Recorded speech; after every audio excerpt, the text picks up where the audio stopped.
আসুন এবারে দেখি পার্সি ধর্মগ্রন্থে নবীজি সাল্লাল্লাহু সাল্লামকে নিয়ে কি ভবিষ্যৎবাণী করা হয়েছে। জরাথুস্ত্র তিনি হলেন এই ধর্মের প্রতিষ্ঠাতা। এটাকে আরো বলা হয় পার্সিজম। এটার উৎপত্তি হয়েছে পার্সিয়াতে এখন থেকে 2500 বছর আগে। এই পার্সিজম ধর্মটাকে আরো বলা হয় ম্যাগিয়ানিজম, অথবা যে ধর্মের অনুসারীরা অগ্নি পূজা করে। পার্সিদের যে পবিত্র ধর্মগ্রন্থ সেগুলো দশাতির এবং আভেস্তা। আভেস্তাকে আবার জেন্দ আভেস্তাও বলা হয়। দশাতির দুই ভাগে বিভক্ত, খুর্দা দশাতির ও করণ দশাতির। আভেস্তারও আবার দুই ভাগ, খুর্দা আভেস্তা ও করণ আভেস্তা। অনেকে এগুলোকে বলে জেন বা মহাজেন। আপনারা যদি এই পার্সি ধর্মগ্রন্থ পড়েন, অনেক জায়গাতে দেখবেন নবীজি মুহাম্মদ সাল্লাল্লাহু আলাইহি সাল্লামের কথা সেখানে বলা হয়েছে। আভেস্তায় উল্লেখ করা হয়েছে আছে ফারভারদিনিয়াস্তে 28 নম্বর অধ্যায়ের 129 নম্বর অনুচ্ছেদে বলা হয়েছে তার নাম হবে জয়যুক্ত, তার নাম হবে আস্তাবেত আরেতা, তার আরো একটা নাম হবে সোসিম। বলা হয়েছে যে তাকে এখানে ডাকা হবে নামটা সোসিয়েন, তার নাম হবে আস্তাবেত আরেতা। আমরা জানি নবীজি সাল্লাল্লাহু আলাইহি সাল্লাম যুদ্ধ জিতেছিলেন, অনেক যুদ্ধে জিতেছিলেন।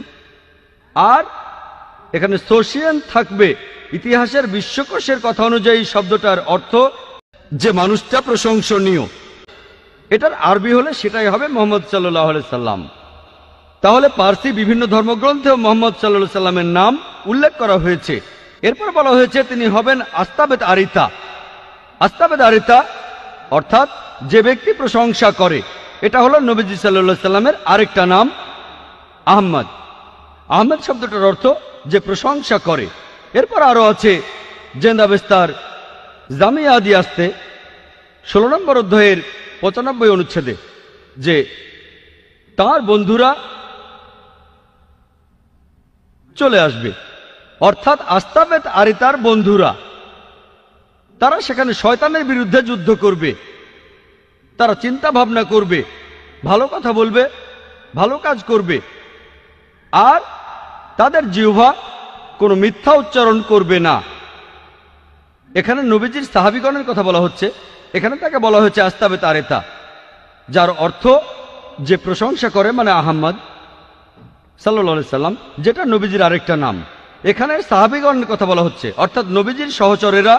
তারা ভালো মানুষ হবে, চিন্তা করে কাজ করবে, ভালো কথা বলবে, তারা সবাই ভালো কাজ করবে, তাদের জিহ্বা কোনো মিথ্যা উচ্চারণ করে না, অর্থাৎ তারা মিথ্যা কথা বলে না। আর আমরা জানি যে সাহাবীগণ মাশাআল্লাহ সত্যি কথাই বলতেন। এরপর দশাতিরেও নবীজি মুহাম্মদ সাল্লাল্লাহু আলাইহি ওয়াসাল্লাম সম্পর্কে ভবিষ্যৎবাণী করা হয়েছে। এটা হলো পার্সিদের আরেকটা ধর্মগ্রন্থ।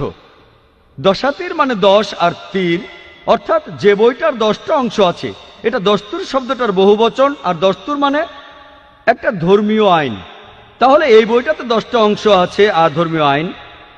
দশাতিরে উল্লেখ করা হয়েছে যে পার্সিরা যখন তাদের ধর্ম ত্যাগ করবে, জেরস্ট্রিয়ানরা যখন তাদের ধর্ম ত্যাগ করবে, যখন তারা নিঃসঙ্গ হয়ে যাবে, তখন মরুভূমি থেকে একজন লোক আসবে, তার অনুসারীরা পার্সিদের বশে আনবে, আর তারা পার্সিদের রাজ্য জয় করে নেবে।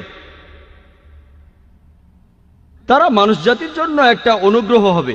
তারা তাদের মন্দিরের ভেতর আগুনের পূজা করবে না, তারা প্রার্থনা করবে ইব্রাহিমের ঈশ্বরের ঘরের দিকে মুখ করে। তারা কোনো মূর্তি পূজা করবে না। তারা হবে প্রভু এবং শাসক পার্সিয়ার। এছাড়াও তারা পার্সিয়ার অন্যান্য ধর্মীয় স্থানেও রাজত্ব করবে।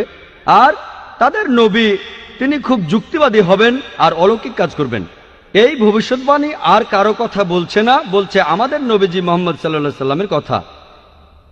এরপরে আরো আছে, এটা আছে বুন্দাহিসানে 30 নম্বর অধ্যায়ের 6 থেকে 27 নম্বর অনুচ্ছেদে যে সোসিয়েন হবেন শেষ নবী।